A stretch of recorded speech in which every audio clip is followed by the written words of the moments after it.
ये जो यात्रा चल रहा है अच्छा यात्रा है, क्योंकि विपक्ष का काम जो है वो किया जा रहा है।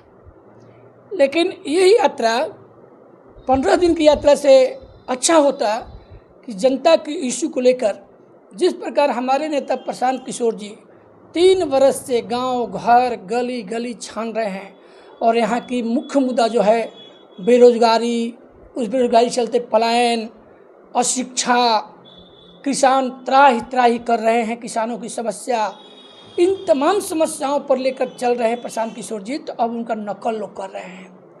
तो नकल जब अवसर मिला था 15 साल श्रीमान लालू यादव जी को, राबड़ी देवी जी को, और पुनः अवसर मिला श्री तेजस्वी प्रसाद जी को, तो उस समय इन लोगों को न पलायन दिखाई पड़ा, न बेरोजगारी दिखाई पड़ी।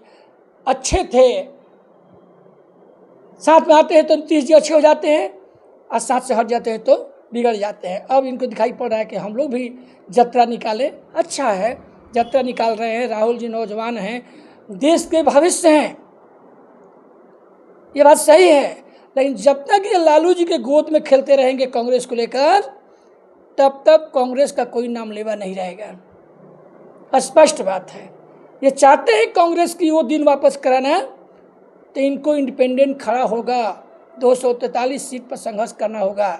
और इनको ये नहीं देखना है कि हमारी सरकार बनेगी नहीं बनेगी, हम जीतेंगे कि हारेंगे।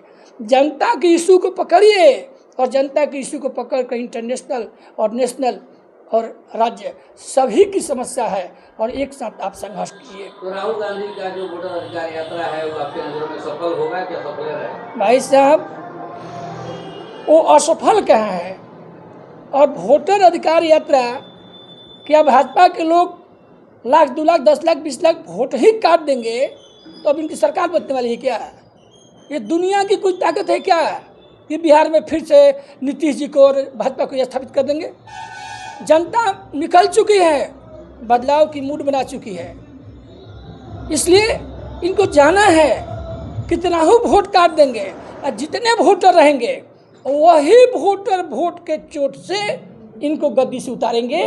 और नवंबर में देखिएगा जनता की सरकार लगी। जहाँ उस कलर के पद पर नौकरी करते थे, आज उस कॉलेज को अपने कैप्चर कर लिए हैं और भाजपा के लोग टुकु टुकु देख रहे हैं और उसको बल्कि प्रदेश का अध्यक्ष बना दिए हैं। अंतिम सवाल, क्या बिहार में बदलाव होगा? निश्चित बदलाव होकर रहेगा। राहुल गांधी कहीं बीच में ये लोग जो निकाल रहे हैं उसका असर पड़ेगा कहीं जनसुराज पे? कोई असर नहीं पड़ेगा। ये जनसुराज का काम कर रहे हैं, ये करें और पहले इनको करना चाहिए था। और 15 दिन के बाद सुन रहे हैं कि कल आराम में समापन हो जाएगा, बस 15 दिन में समस्या समाधान हो गया।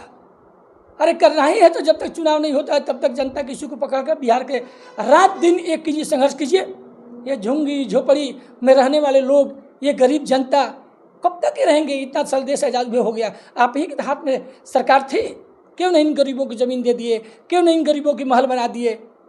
अगर इनको महल बना दिए होते, इनके बेटे को पढ़ने की व्यवस्था कर दिए होते तो शायद आज ये अराजकता नहीं होती, आज नक्सली पैदा नहीं होते, हथियार लोग नहीं उठाते। हथियार कोई शौक नहीं उठाता है। आपके जुर्म से एक तरफ करोड़ों करोड़ों रुपया जलाया जा रहा है और एक तरफ 50-100 रुपये के चलते मुहताज यहाँ लोग हैं। पढ़ लिख कर IABA में पास करके कहाँ पकेटमारी करें, कहाँ गंजा बेचें, कहाँ दारू बेचें, तब परिवार चलेगा। ये सारी स्थिति कौन किया? ये सारी स्थिति की देन इन्हीं लोग की है।